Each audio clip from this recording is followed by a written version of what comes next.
Online classes अभ्यास 24 में मैं योगेन पांडे एक बार पुनः आप सभी का हार्दिक स्वागत करता हूं। आज जो चर्चा का विषय है, जो हमारे डिस्कस का पॉइंट है, जिस पॉइंट ऑफ व्यू से हम डिस्कस करने वाले हैं, वो एग्रीकल्चर का पार्ट नंबर 4 है। तो आज हम जिन फसलों के विषय में अध्ययन करेंगे वो प्रमुख 2 फसलें हैं और उन 2 फसलों के विषय में जो हम डिस्कस करने जा रहे हैं, अध्ययन करने जा रहे हैं, उनका भौगोलिक क्षेत्र, उनके लिए भौगोलिक दशाएं, उनके उत्पादन के राज्य, इन सब का अध्ययन हम एक मैप के थ्रू करेंगे। मैप के थ्रू के अध्ययन करने का एक एडवांटेज ये होता है कि जब भी आप किसी सब्जेक्ट का, खास करके ज्योग्राफी और हिस्ट्री, जब इसका अध्ययन आप मैप के थ्रू करते हैं तो चीजें आपके दिमाग में एज इट इज फीड हो जाती हैं, बैठ जाती हैं। इसलिए जब भी आप हिस्ट्री, ज्योग्राफी और सिविक्स का अध्ययन करें तो ध्यान रहे कि मैपिंग आपकी अच्छी होनी चाहिए, खास करके ज्योग्राफी और हिस्ट्री में। क्योंकि अगर आपकी ज्योग्राफी गड़बड़ हो गई, आपका मैपिंग गड़बड़ हो गया, तो आपकी हिस्ट्री भी गड़बड़ ही होने वाली है। तो ध्यान रखिए कि हिस्ट्री और ज्योग्राफी एक दूसरे से कनेक्टेड है, रिलेटेड है। इसलिए जब भी हम अध्ययन करें तो विद मैप डिस्कस करें किसी भी टॉपिक पे। तो आज जिस टॉपिक पर हम चर्चा करने वाले हैं, डिस्कस करने वाले हैं, वो 2 फसलें हैं, मक्का और गन्ना। गन्ना माने ईख, जिससे गुड़ बनता है, खांडसारी बनती है और चीनी बनती है। क्लियर हुई बात? चलिए, मक्का की भौगोलिक परिस्थितियों के विषय में देखेंगे, फिर इसकी उपयोगिता देखेंगे और फिर इसके प्रमुख उत्पादक राज्य देखेंगे। देन हम गन्ने की भौगोलिक परिस्थितियों के विषय में अध्ययन करेंगे, गन्ने के प्रमुख उत्पादक राज्य और गन्ने की क्या उपयोगिता है। इन सब विषयों पर हम डिस्कस करने वाले हैं। तो चलिए शुरू करते हैं। एक एक बिंदु पर विशद और गहन अध्ययन करेंगे। एक चीज आप लोगों के लिए, ज्यादा से ज्यादा इसको शेयर, सब्सक्राइब करें और देखें। इसको देखने से क्या होता है, देखेंगे तब आप इसको करना शुरू करेंगे और करेंगे तो ये चीजें जो आप यहाँ देख रहे हैं, आपको लग रहा होगा कि वहाँ ठीक ठाक बना है, तो आपका भी दिल करता होगा कि मेरा भी मैप ऐसा ही हो। तो उसके लिए आपको कड़ी और कठिन परिश्रम करने की आवश्यकता होती है। तो आइए अब हम अपने टॉपिक पर आते हैं, बिना समय को बर्बाद किए हुए। चलिए शुरू करते हैं। तो मक्का की जो भौगोलिक परिस्थितियां हैं, वो सबसे पहले टेम्परेचर हम देखते हैं। मक्का के उत्पादन का जो समय है वो आई थिंक बरसात का सीजन है, यानी टेम्परेचर 21 डिग्री सेंटीग्रेड से लेकर के 27 डिग्री सेंटीग्रेड के बीच का तापमान इसके लिए आवश्यक होता है। 50 से लेकर 100 सेंटीमीटर मध्यम वर्षा के इसके लिए उपयुक्त है। पुरानी जलोढ़ मिट्टी में बहुत ज्यादा ग्रो करता है, और जलोढ़ मिट्टी है तो बलुई दोमट मिट्टी होनी चाहिए जहां पर इसकी ग्रोथ बहुत ज्यादा और स्पीडली होती है। अब इसकी उपयोगिता क्या है हमारे लिए, तो मक्के का प्रयोग भोजन और चारे दोनों रूपों में किया जाता है। भोजन के रूप में आप देखो, ये जो पॉपकॉर्न्स आप खाते हो ना, मार्केट में बिकता है, वो आप पफ्स खाते हो, आप टकाटक खाते हो, आप रिंग्स खाते हो ना, छोटे बच्चे, उन सब के उत्पादन में मक्के का सबसे बड़ा हाथ होता है। जानवरों के लिए फीडिंग का भी काम मक्के से होता है। जानवरों के लिए जो चारा होता है उसमें भी हम मक्के के का ही प्रयोग करते हैं। अब इसके प्रमुख उत्पादक राज्य कौन कौन से, इसको हम देख लेते हैं। तो भैया कर्नाटक, मध्य प्रदेश, बिहार, तमिलनाडु, तेलंगाना, महाराष्ट्र और आंध्र प्रदेश इसके प्रमुख उत्पादक राज्य हैं। किसके? अरे भैया मक्का के। वो मक्का मदीना वाला नहीं, मक्का, मकई, जोंधरी, मेज, जो भी आप कह लें, है ना, भुट्टा। आप देखे होंगे कि ठेले पर, आप कभी बस से सफर कर रहे हो, रेलवे क्रॉसिंग पर लोग पहुंच जाते हैं लेकर के 10 रुपए भुट्टा, 10 रुपए भुट्टा, वही चीज है मक्का।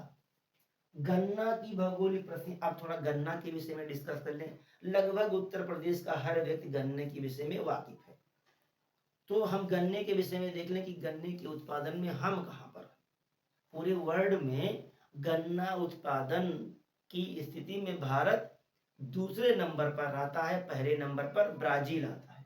पहले नंबर पर कौन आता है? तो भाई पहले नंबर पर आता है ब्राजील। फर्स्ट पोजीशन पे गन्ना उत्पादन में ब्राजील है, और देन सेकंड उत्पादन गन्ना के प्रोडक्शन में भारत आता है। तो गन्ना की भौगोलिक परिस्थितियां कौन सी है भैया? यह एक उष्णकटिबंधीय और उपोष्णकटिबंधीय फसल है। यानी कि ये मुख्यतः जो कह सकते हैं कि लाइन ऑफ कैंसर और लाइन ऑफ कैप्रिकॉर्न के बीच वाला जो क्षेत्र है, जो जोन है, वहां पर ये गन्ने की फसल उगाई जाती है। इसके लिए गर्म और आर्द्र जलवायु उपयुक्त है, गर्मी भी हो और नमी भी रहे। तापमान जो मक्के का तापमान है सेम इसके लिए भी, क्योंकि मक्के के सीजन की ये भी फसल ही होती है। तो 21 डिग्री से 27 डिग्री टेम्परेचर चाहिए, और वर्षा भी 100 से 75 सेमी भी इसके लिए भी आवश्यक है। कम वर्षा वाले क्षेत्रों में अगर गन्ना हम लगाते हैं तो उसमें हमें सिंचाई की जरूरत पड़ती है। विभिन्न प्रकार की मिट्टी में गन्ने को उगाया जा सकता है, खास करके अगर दोमट मिट्टी है, जलोढ़ मिट्टी है तो सो गुड, बहुत अच्छा है। अब प्रमुख गन्ना उत्पादक राज्य कौन कौन से हैं इसको भी देख लेते हैं। उत्तर प्रदेश भाई टॉप पे है, महाराष्ट्र, कर्नाटक, तमिलनाडु, आंध्र प्रदेश, बिहार, पंजाब और हरियाणा। तो ये कुछ गन्ना उत्पादक क्षेत्रों के क्षेत्र हैं, जनपद हैं, प्रदेश हैं। और उत्तर प्रदेश में बलरामपुर, गोंडा और लखीमपुर, है ना, ये कुछ ज्यादा फेमस एरियाज हैं, डिस्ट्रिक्ट हैं, जहां पर गन्ने का उत्पादन होता है। तो इस तरीके से हम कह सकते हैं कि गन्ना भारत की एक नगदी फसल है, जो डायरेक्ट आपको हैंड कैश यानी कैश क्रॉप है। गन्ना क्या है? कैश क्रॉप है। आइए अब हम यहाँ पर मैप में देखें कि कैसे मक्के के उत्पादित राज्य कौन कौन से हैं। हर टॉपिक को, जैसे मैंने इसके पहले चावल वाला भी मैप पे बताया आपको, इसके बाद मैंने गेहूं बताया आपको कि कैसे उत्पादन करेंगे, इसके बाद अब मैं मक्के को भी आपको मैप के माध्यम से बता रहा हूँ कि किन किन क्षेत्रों में उत्तर भारत में मक्के का उत्पादन होता है। इसी प्रकार मैं गन्ने के भी उत्पादन के विषय में बताऊंगा कि कहाँ कहाँ पे गन्ने के उत्पादन होते हैं। तो पहले हम देख लें कि भारत में प्रमुख मक्का उत्पादित राज्य कौन कौन से ऐसे राज्य हैं जहां पर मक्के का उत्पादन होता है। एक मिनट मार्कर उठा ले थोड़ा सा फिर। तो मक्के का उत्पादन वाले जो स्टेट हैं उनके विषय में हम थोड़ा अध्ययन करें, डिस्कस करें। आइए देखते हैं। सबसे पहले तो जो मक्के का उत्पादित वाला क्षेत्र है वो है, यहीं से चले, बिहार, तेलंगाना, आंध्र प्रदेश, तमिलनाडु, कर्नाटका, महाराष्ट्र और एमपी। उत्तर प्रदेश में भी उगाया जाता है, लेकिन यहाँ पर जो मेन क्रॉप वाले जोन है उसी को हमने यहाँ दर्शाया है। यानी कि जो ऐसे राज्य जहां पर मक्का एक प्रमुख फसल के रूप में है, वहीं पर हमने उन क्षेत्रों को दर्शाया है, उन राज्यों को, और माना भी वही जाता है। तो मक्का यूपी में भी होता है, लेकिन बड़े पैमाने पर नहीं होता है। जैसे देख लीजिए, अगर जब हम गन्ने का प्रोडक्शन करेंगे तो गन्ना कहाँ, देखिए उत्तर प्रदेश में आपको गन्ना दिख रहा है ना। यहाँ पर आप देखो तेलंगाना में गन्ना नहीं दिख रहा है, लेकिन ऐसा नहीं है कि तेलंगाना में गन्ना नहीं होता होगा, होता होगा, लेकिन बड़े पैमाने पर या बृहद स्तर पर गन्ने का प्रोडक्शन हमारा तेलंगाना में नहीं होता है। तो हम उन्हीं प्रदेशों को यहाँ पर प्रदर्शित कर रहे हैं जिन प्रदेशों पर बड़े पैमाने पर या फिर कॉमर्शियल स्केल पर मक्के का उत्पादन होता है। तो मक्के के उत्पादन के प्रमुख क्षेत्र कौन कौन से हैं?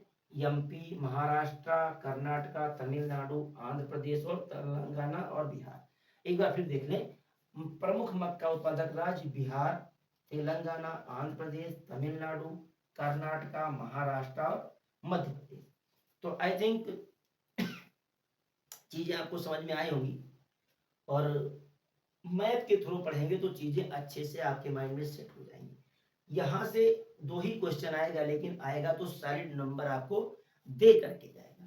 तो इस आशा और विश्वास के साथ कि आप इस पर वर्क करेंगे, इसको इसका अध्ययन करेंगे, बार बार मैप को बनाने की कोशिश करेंगे, क्योंकि कोशिश करने वालों की कभी हार नहीं होती, लहरों से डरकर नौका पार नहीं होती। इस आशा और पूर्ण विश्वास के साथ कि आप अपने बोर्ड की परीक्षा के मद्देनजर मेहनत अवश्य करेंगे। तो मेरे साथ बने रहने के लिए आप लोगों को एक बार पुनः बहुत बहुत धन्यवाद।